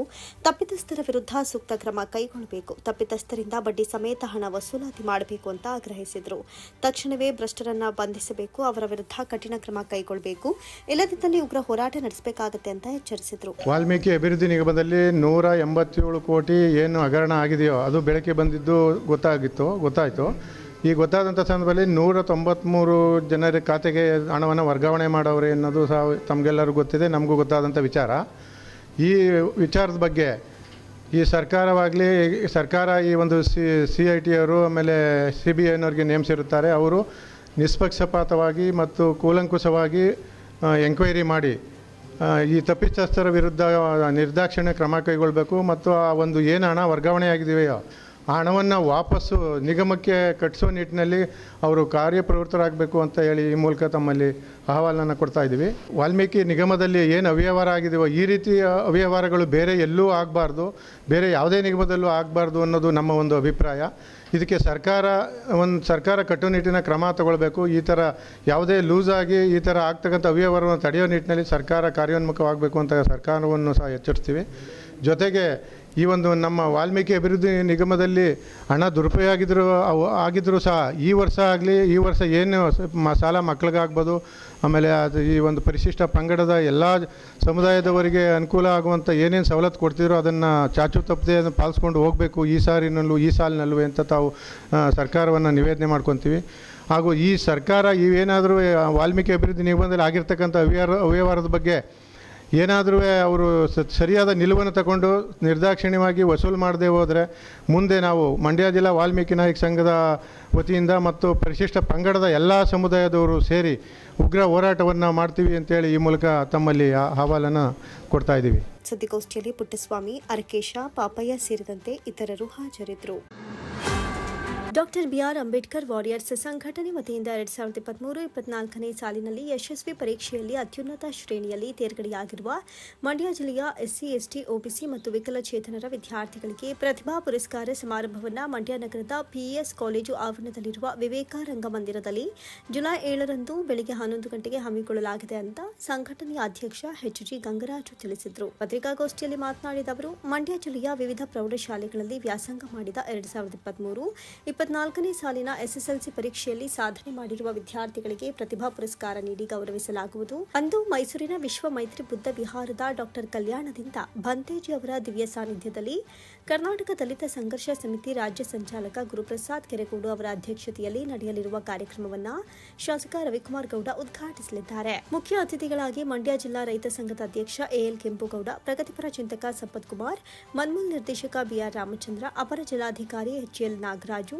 ಸಾರ್ವಜನಿಕ ಶಿಕ್ಷಣ ಇಲಾಖೆ ಉಪನಿರ್ದೇಶಕ H ಶಿವರಾಮೇಗೌಡ, ಮಹಿಳಾ ಮತ್ತು ಮಕ್ಕಳ ಅಭಿವೃದ್ಧಿ ಇಲಾಖೆ ಉಪನಿರ್ದೇಶಕ S ರಾಜಮೂರ್ತಿ, ಜಿಲ್ಲಾ ಸಮಾಜ ಕಲ್ಯಾಣಾಧಿಕಾರಿ ಸಿದ್ದಲಿಂಗೇಶ್ ಸೇರಿದಂತೆ ಇತರ ಗಣ್ಯರು ಭಾಗವಹಿಸಲಿದ್ದಾರೆ ಅಂತ ತಿಳಿಸಿದರು. ದಿನಾಂಕ 7/7/2024ರಂದು 2023-24ನೇ ಸಾಲಿನ SSLC ಪರೀಕ್ಷೆಯಲ್ಲಿ ಜಿಲ್ಲೆಯಲ್ಲಿ ಅತ್ಯುನ್ನತ ಅಂಕ ಗಳಿಸಿರುವ SC, ST ಹಾಗೂ OBC ವಿಕಲಚೇತನ ವಿದ್ಯಾರ್ಥಿಗಳಿಗೆ ಪ್ರತಿಭಾ ಪುರಸ್ಕಾರವನ್ನು ಹಮ್ಮಿಕೊಂಡಿದ್ದು, ಈ ಸಂಬಂಧ ಇಡೀ ಜಿಲ್ಲೆಯ ಎಲ್ಲ ವಿದ್ಯಾರ್ಥಿಗಳನ್ನ 23-24ನೇ ಸಾಲಿನ ವಿದ್ಯಾರ್ಥಿಗಳು SSLC ಪಾಸಾಗಿರ್ತಕ್ಕಂಥ ವಿದ್ಯಾರ್ಥಿಗಳಿಗೆ, ಅದರಲ್ಲೂ ಮುಖ್ಯವಾಗಿ SC, ST ಹಾಗೂ OBC ಹಾಗೂ ವಿಕಲಚೇತನ ಮಕ್ಕಳಿಗೆ ಒಂದು ಪ್ರತಿಭಾ ಪುರಸ್ಕಾರವನ್ನು ನಮ್ಮ ಅಂಬೇಡ್ಕರ್ ವಾರಿಯರ್ಸ್ ವತಿಯಿಂದ ಕಾರ್ಯಕ್ರಮವನ್ನು ನಾವು ಜರುಗಿಸ್ತಾ ಇದ್ದೇವೆ.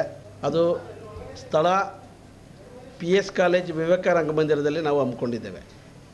ಆ ದಿನದಂದು ಉದ್ಘಾಟನೆಗೆ ಬರ್ತಕ್ಕಂಥವರು ನಮ್ಮ ಸ್ಥಳೀಯ ಶಾಸಕರು P. ರವಿಕುಮಾರ್ ಗೌಡ ಅವರು ಬರ್ತಾರೆ. ಜೊತೆಗೆ ದಿವ್ಯ ಸಾನ್ನಿಧ್ಯವನ್ನು ನಮ್ಮ ಡಾಕ್ಟರ್ ಕಲ್ಯಾಣ ಸಿರಿಯವರು ಬಂತೇಜಿಯವರು ಮೈಸೂರು ಅವರು ಬರ್ತಾ ಇದ್ದಾರೆ. ಮತ್ತು ಮುಖ್ಯ ಅತಿಥಿಗಳಾಗಿ ಕೆಂಪುಗೌಡ ಅವರು ಜಿಲ್ಲಾ ರೈತ ಸಂಘದ ಅಧ್ಯಕ್ಷರು, ಇನ್ನಿತರೆ ನಮ್ಮ ಸಂಸ್ಥಾಪಕರು ಎಲ್ಲರೂ ಒಟ್ಟುಗೂಡಿ ಈ ಕಾರ್ಯಕ್ರಮವನ್ನು ಜಿಲ್ಲೆಯಲ್ಲಿ ಹಮ್ಮಿಕೊಳ್ತಾ ಇದ್ದೇವೆ. ಜಿಲ್ಲಾ ಮಟ್ಟದ ಕಾರ್ಯಕ್ರಮ ಇದು. ಮತ್ತು ಎಲ್ಲ ಪ್ರಗತಿಪರ ಚಿಂತಕರು, ಸಮಾಜಮುಖಿ ಕೆಲಸ ಮಾಡ್ತಕ್ಕಂಥ ಹೋರಾಟಗಾರರು ಹಾಗೂ ಇನ್ನಿತರ ಎಲ್ಲ ಸಂಘ ಸಂಸ್ಥೆಯ ಮುಖಂಡರುಗಳು ಕೂಡ ಆ ದಿನ ಭಾಗಿಯಾಗಿ ವಿದ್ಯಾರ್ಥಿಗಳಿಗೆ ಪ್ರೋತ್ಸಾಹ ಮಾಡಿ ಕಾರ್ಯಕ್ರಮವನ್ನು ಯಶಸ್ವಿಗೊಳಿಸ್ಕೊಡ್ಬೇಕು ಅಂತ ಈ ಮೂಲಕ ಪತ್ರಿಕಾಗೋಷ್ಠಿಯಲ್ಲಿ ವೇಣುಗೋಪಾಲ್, ರಮೇಶ್, ಮುತ್ತುರಾಜ್, ಎಂ ಲಿಂಗಯ್ಯ, ಮಹದೇವು ಉಪಸ್ಥಿತರಿದ್ದರು. ಉಪ್ಪರಕನಹಳ್ಳಿ ಗ್ರಾಮ ಪಂಚಾಯಿತಿ ಅಧ್ಯಕ್ಷ ಹಾಗೂ ಕರಡಿಕೊಪ್ಪಲು ಸರ್ಕಾರಿ ಶಾಲೆಯ ಎಸ್ಟಿಎಂಸಿ ಅಧ್ಯಕ್ಷರಾದ ಕೆಸಿ ಕರಿಗೌಡ ಅವರ ಹುಟ್ಟುಹಬ್ಬದ ಹಿನ್ನೆಲೆ ಸರ್ಕಾರಿ ಶಾಲಾ ಮಕ್ಕಳಿಗೆ ಸ್ಕೂಲ್ ಬ್ಯಾಗ್ ಮತ್ತು ಲೇಖನಿ ಸಾಮಗ್ರಿಗಳನ್ನು ವಿತರಿಸಲಾಯಿತು. ಮಂಡ್ಯ ತಾಲೂಕು ಬಸರಾಳು ಹೋಬಳಿ ವ್ಯಾಪ್ತಿಯ ಕರಡಿಕೊಪ್ಪಲು, ಉಪ್ಪರಕನಹಳ್ಳಿ, ಹಂಪಾಪುರ, ಗಂಟಗೌಡನಹಳ್ಳಿ, ಚೋಕನಹಳ್ಳಿ, ಮಲ್ಲಾಘಟ್ಟ ಗ್ರಾಮಗಳ ಸರ್ಕಾರಿ ಶಾಲಾ ಮಕ್ಕಳಿಗೆ ಉಚಿತ ಸ್ಕೂಲ್ ಬ್ಯಾಗ್ ಮತ್ತು ಲೇಖನಿ ಸಾಮಗ್ರಿಗಳನ್ನು ಮಾಡಿದ್ರು.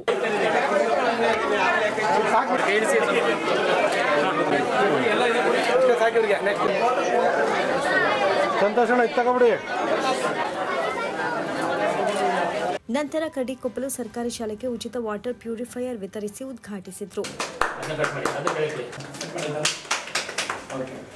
ಉಪ್ಪರಕನಹಳ್ಳಿ ಗ್ರಾಮ ಪಂಚಾಯಿತಿ ಸದಸ್ಯ HM ನಾಗೇಶ್ ಮಾತನಾಡಿ, ಕೆಸಿ ಕರಿಗೌಡ ಅವರು ಉಪ್ಪರಕನಹಳ್ಳಿ ಗ್ರಾಮ ಪಂಚಾಯಿತಿ ಅಧ್ಯಕ್ಷರಾದ ನಂತರ ಕರಡಿಕೊಪ್ಪಲು ಗ್ರಾಮದ ಸರ್ಕಾರಿ ಶಾಲೆಗೆ ಮೂಲಭೂತ ಸೌಕರ್ಯಗಳನ್ನು ನೀಡಿ ಮಾದರಿ ಶಾಲೆಯನ್ನಾಗಿ ಮಾಡಲು ಶ್ರಮವಹಿಸಿದ್ದಾರೆ. ಆಡಂಬರದ ಹುಟ್ಟುಹಬ್ಬದ ಆಚರಣೆಯಲ್ಲಿ ತೊಡಗದೆ ಮತ್ತೊಬ್ಬರಿಗೆ ಮಾದರಿಯಾಗುವಂತಹ ಕೆಲಸದಲ್ಲಿ ತೊಡಗಿದ್ದಾರೆ.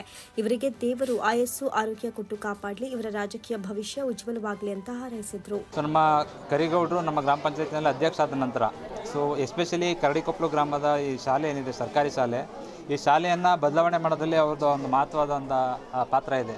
ಏನಂತ ಹೇಳಿದ್ರೆ, ಈ ಸರ್ಕಾರಿ ಶಾಲೆ ನೀವು ಬಂದು ನೋಡೋದೇ ಇದ್ದರೆ ಕಂಪ್ಯೂಟರಿಂದ, ಪ್ರಿಂಟರಿಂದ ಎಲ್ಲ ಒಂದು ಮೂಲಭೂತ ಸೌಕರ್ಯಗಳನ್ನ ಈಗ ಶಾಲೆಯ ಮುಖ್ಯ ಶಿಕ್ಷಕರಾದ ರಾಜೇಗೌಡರ ಜೊತೆ ಒಂದು ಜುಗುರುಬಂದಿ ಸೇರಿದ ನಂತರ ಇವರು ಒಂದು ಶಾಲೆಯನ್ನು ಮಾದರಿ ಶಾಲೆಯಾಗಿ ಮಾಡುತ್ತಾ ಕೆಲಸ ಮಾಡ್ತಾ ಇದ್ದಾರೆ.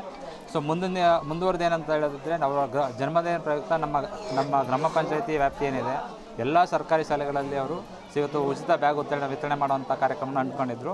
ಸೊ ಇದು ಕಾರಣ ಏನು ಅಂತ ಹೇಳಿದ್ರೆ, ನಮ್ಮ ಶಾಸಕರು, ಮಾನ್ಯ ಶಾಸಕರಾದ ರವಿಕುಮಾರ್ ಗೌಡರು ಏನಿದ್ದಾರೆ, ಅವರ ಜನ್ಮದಿನ ದಿವಸ ಅವರು ಆರಾತುರೈಗಳನ್ನೆಲ್ಲ ಬೇಡ ಅಂತ ಹೇಳಿ ಶಾಲಾ ಮಕ್ಕಳುಗಳಿಗೆ ಏನು ಉಚಿತ ನೋಟ್ಬುಕ್ಗಳನ್ನ ವಿತರಣೆ ಮಾಡುವಂಥ ಒಂದು ಇದನ್ನು ಶುರು ಮಾಡಿದ್ರು, ಚಾಲನೆ ಮಾಡಿದ್ರು. ಸೊ ಅದೇ ಒಂದು ಮಾದರಿ ಇದನ್ನು ಇಟ್ಕೊಂಡು ನಮ್ಮ ಅಧ್ಯಕ್ಷರು ಕೂಡ ನಮ್ಮ ವ್ಯಾಪ್ತಿನಲ್ಲಿರೋ ಎಲ್ಲ ಮಕ್ಕಳುಗಳಿಗೆ ಶಾಲಾ ಬ್ಯಾಗ್ ವಿತರಣೆ ಮಾಡಬೇಕು ಅಂತ ತೀರ್ಮಾನ ಮಾಡಿದ್ರು. ಸೊ ಅದರಂತೆ ನಾವು ಗ್ರಾಮಸ್ಥರು, ನಾವು ಅವ್ರ ಹಿತೈಷಿಗಳು, ಗೆಳೆಯರು ಎಲ್ಲರೂ ಕೂಡ ಬೆಳಗ್ಗೆಯಿಂದ ನಾವು ಅವ್ರ ಜೊತೆ ಇದ್ದೀವಿ. ಸೊ ಬೆಳಗ್ಗೆ ನಾವು ಇಲ್ಲಿಂದ ಶುರು ಮಾಡಿ ನಮ್ಮ ಗ್ರಾಮ ಪಂಚಾಯತ್ ಹತ್ತಿರ ಎಲ್ಲ ಹಳ್ಳಿಗಳಿಗೆ ಹೋದ್ವಿ, ಎಲ್ಲ ಸರ್ಕಾರಿ ಶಾಲೆಗಳಿಗೆ ಹೋಗಿ ಎಲ್ಲ ಮಕ್ಕಳುಗಳಿಗೆ ಬ್ಯಾಗ್ ವಿತರಣೆ ಮಾಡೋದ್ರ ಮುಖಾಂತರ, ಸೊ ಮತ್ತು ಸರ್ಕಾರಿ ಶಾಲೆಗಳಿಗೆ ಏನು ಮೂಲಭೂತ ಸೌಕರ್ಯಗಳು ಬೇಕು ಅದನ್ನೆಲ್ಲ ಒಂದು ಪಟ್ಟಿ ಮಾಡೋದ್ರ ಮುಖಾಂತರ ಸೊ ಅವರ ಈ ಒಂದು ಹುಟ್ಟುಹಬ್ಬವನ್ನು ನಾವು ಭಾಳ ಅರ್ಥಪೂರ್ಣವಾಗಿ ಆರಿಸಿದ್ದೀವಿ ಅಂತ ನಾವು ಭಾವಿಸ್ತಾ ಇದ್ದೀವಿ. ಸೊ ಮುಂದಿನ ದಿವಸಗಳಲ್ಲಿ ನಮ್ಮ ಅಧ್ಯಕ್ಷರಿಗೆ ಇನ್ನು ಆಯುಷು, ಆರೋಗ್ಯ, ಅಧಿಕಾರ ಎಲ್ಲವನ್ನು ಆ ದೇವರು ಕೊಟ್ಟು ಕಾಪಾಡಲಿ ಅಂತ ಸೊ ಗ್ರಾಮಸ್ಥರು, ನಮ್ಮ ಹಿತೈಷಿಗಳು, ಗೆಳೆಯರು ಎಲ್ಲರ ಪರವಾಗಿ ನಾವು ಕೇಳ್ತಾರೆ. ಕರಡಿಕೊಪ್ಪಲು ಸರ್ಕಾರಿ ಶಾಲೆಯ ಮುಖ್ಯ ಶಿಕ್ಷಕರಾದ ರಾಜೇಗೌಡ ಮಾತನಾಡಿ, ಕೆಸಿ ಕರಿಗೌಡ ಅವರು ಶೈಕ್ಷಣಿಕವಾಗಿ ಆಸಕ್ತಿ ಉಳ್ಳವರಾಗಿದ್ದು, ನಮ್ಮ ಶಾಲೆಯ ಚಾವಣಿ ಮಳೆ ಬಂದ್ರೆ ಕೊಠಡಿಗಳಲ್ಲಿ ನೀರು ಸೋರ್ತಾ ಇತ್ತು. ಆ ಸಮಯದಲ್ಲಿ ಶಾಲೆಯನ್ನು ದುರಸ್ತಿ ಮಾಡಿ ಮೂಲಭೂತ ಸೌಕರ್ಯಗಳನ್ನು ಒದಗಿಸಿದ್ದಾರೆ. ಇವರಿಗೆ ದೇವರು ಆಯಸ್ಸು ಆರೋಗ್ಯ ಕೊಟ್ಟು ಕಾಪಾಡಲಿ ಅಂತ ಶುಭ ಹಾರೈಸಿದ್ರು. ಇವರು ಪಂಚಾಯಿತಿ ಸದಸ್ಯರಾದಾಗಿಂದನೂ ಶೈಕ್ಷಣಿಕವಾಗಿ ಹೆಚ್ಚು ಆಸಕ್ತಿ ಉಳ್ಳವರಾಗಿದ್ದಾರೆ. ಎಲ್ಲಿ ಸರ್ಕಾರಿ ಶಾಲೆಗಳು ಎಲ್ಲಿ ಸೋರ್ತಾ ಇದೆ, ಸರ್ಕಾರಿ ಶಾಲೆಗೆ ಏನು ಅವಶ್ಯಕತೆ ಇದೆ, ಅವುಗಳ ಕೊರತೆಗಳನ್ನ ನೀಗಿಸ್ತಾ ಬಂದಿದ್ದಾರೆ. ಮೊದಲನೇದಾಗಿ ನಮ್ಮ ಶಾಲೆ ಬಗ್ಗೆ ಮಾತ್ರ ನಾನು ಮಾತಾಡ್ತೇನೆ. ನಮ್ಮ ಶಾಲೆಯ ಎಲ್ಲ ಚುರ್ಕಿಗಳೆಲ್ಲ ಹಾಳಾಗಿ, ನೀರೆಲ್ಲ ಸೋರ್ತಾ ಇತ್ತು, ಮತ್ತು ಹೆಂಚೆಲ್ಲ ಹಾಳಾಗಿ ತುಂಬ ಏನೋ ಹಳೆಯ ಶಾಲೆ ಆದಂಗೆ ಆಗಿತ್ತು, ಬಣ್ಣ ಎಲ್ಲ ಹೋಗ್ಬಿಟ್ಟಿತ್ತು. ಹಾಗಾಗಿ ಇಡೀ ಶಾಲೆಯನ್ನೇ ದುರಸ್ತಿ ಮಾಡಿ ರಿಪೇರಿ ಮಾಡಿಕೊಟ್ಟು ಚುರ್ಕಿ ಹಾಕಿ ಹೆಂಚೆಲ್ಲ ಹಾಕಿಸಿ ಜಂತು ತೀರು ರೀಪರ್ಗಳೆಲ್ಲ ಹಾಕ್ಸ್ಕೊಂಡು ಇಡೀ ಶಾಲೆಗೆ ಬಣ್ಣವನ್ನು ಬಳಸ್ಕೊಟ್ಟಿದ್ದಾರೆ. ಇದ್ರ ಜೊತೆಗೆ ನಮಗೆ ಒಂದು CWSN ಶೌಚಾಲಯ ಕೂಡ ಒಂದು ಇತ್ತೀಚೆಗೆ ಮಾಡಿಕೊಟ್ರು. ಹಾಗೆ ನಮಗೆ ಕುಡಿಯೋ ನೀರಿನ ಸೌಲಭ್ಯನೂ ಕೂಡ ಮಾಡಿಕೊಟ್ಟಿದ್ದಾರೆ. ಈ ನಿರಂತರವಾಗಿ ನಮ್ಮ ಮಕ್ಕಳ ಜೊತೆ ಇದ್ದಾರೆ. ಈಗ ಮಕ್ಕಳಿಗೆ ಬೇಬಿ ಚೇರು, ಕಚೇರಿಗೆ ಚೇರ್ಗಳು, ಮತ್ತು ಡಿಜಿಟಲ್ ಸ್ಪೀಕರು, ಮತ್ತು ತಣ್ಣೀರು ಬಿಸಿನೀರು ಇರ್ತಕ್ಕಂಥ ವಾಟರ್ ಫಿಲ್ಟ್ರು, ಹೀಗೆ ಹಲವಾರು ಮಿಕ್ಸಿ, ಕುಕ್ಕರ್, ಬೇಕಾದಷ್ಟು ತಟ್ಟೆಗಳು, ಹಲವಾರು ರೀತಿಯಲ್ಲಿ ನಮ್ಮ ಶಾಲೆಗೆ 1 ಲಕ್ಷ ರು ಬೆಲೆ ಬಾಳ್ತಕ್ಕಂಥ ವಸ್ತುಗಳು ನಮಗೆ ಸಾಕಷ್ಟು ಸೌಲಭ್ಯಗಳು ಒದಗಿದೆ. ಆ ಭಗವಂತ ಇವರ ಆರೋಗ್ಯ, ಆಯಸ್ಸು, ಐಶ್ವರ್ಯವನ್ನು ಕೊಟ್ಟು ಏನು ಅವರು ಯಾವುದೇ ದಾರಿಯಲ್ಲಿ ಸಾಕ್ತಾ ಇದ್ದಾರೋ ಆ ಒಂದು ದಾರಿಯಲ್ಲಿ ಆ ಒಂದು ಗುರಿಯನ್ನು ಅವರು ತಲುಪಲಿ ಅಂತ ಹಾರೈಸ್ತಾ, ಇದೇ ಸಂದರ್ಭದಲ್ಲಿ ಉಪರಕನಹಳ್ಳಿ ಗ್ರಾಮ ಪಂಚಾಯಿತಿ ಅಧ್ಯಕ್ಷ ಹಾಗೂ ಕರಡಿಕೊಪ್ಪಲು ಸರ್ಕಾರಿ ಶಾಲೆಯ ಎಸ್ಟಿಎಂಸಿ ಅಧ್ಯಕ್ಷರಾದ ಕೆಸಿ ಕರಿಗೌಡ ಅವರಿಗೆ ಗ್ರಾಮಸ್ಥರು ಹಾಗೂ ಹಿತೈಷಿಗಳು ಅಭಿನಂದಿಸಿ ಗೌರವಿಸಿದರು.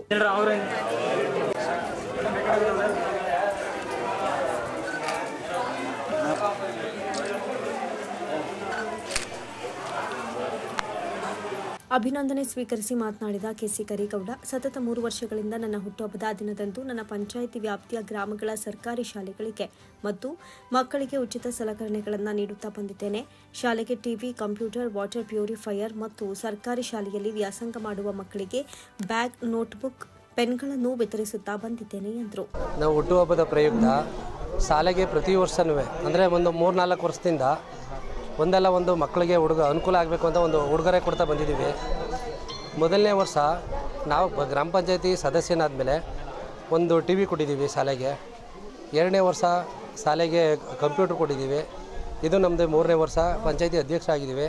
ಅದಕ್ಕೆ ಇಡೀ ಪಂಚಾಯತಿ ವ್ಯಾಪ್ತಿಗೆಲ್ಲ ಮಕ್ಕಳಿಗೆ ಸರ್ಕಾರಿ ಶಾಲೆ ಓದೋ ಮಕ್ಕಳಿಗೆ ಅನುಕೂಲ ಆಗಲಿ ಅಂದ್ಬಿಟ್ಟು ಶಾಲಾ ಬ್ಯಾಗ್ ವಿತರಣೆ ಮತ್ತು ನಮ್ಮೂರಿಗೆ ಪ್ರತ್ಯೇಕವಾಗಿ ನಮ್ಮೂರಿಗೆ ನೋಟ್ಬುಕ್ಕು, ಬುಕ್ ಮತ್ತು ಬ್ಯಾಗು ಎಲ್ಲನೂ ನಮ್ಮೂರಿಗೆ ಕೊಡ್ತಾ ಇದ್ದೀವಿ. ಕಾರ್ಯಕ್ರಮಕ್ಕೂ ಮುನ್ನ ಕರಿಗೌಡ ಅವರನ್ನ ಅಭಿಮಾನಿಗಳು ಪಟಾಕಿ ಸಿಡಿಸಿ ಬೃಹತ್ ಹೂವಿನ ಹಾರ ಹಾಕಿ ವೇದಿಕೆಗೆ ಬರಮಾಡಿಕೊಂಡ್ರು.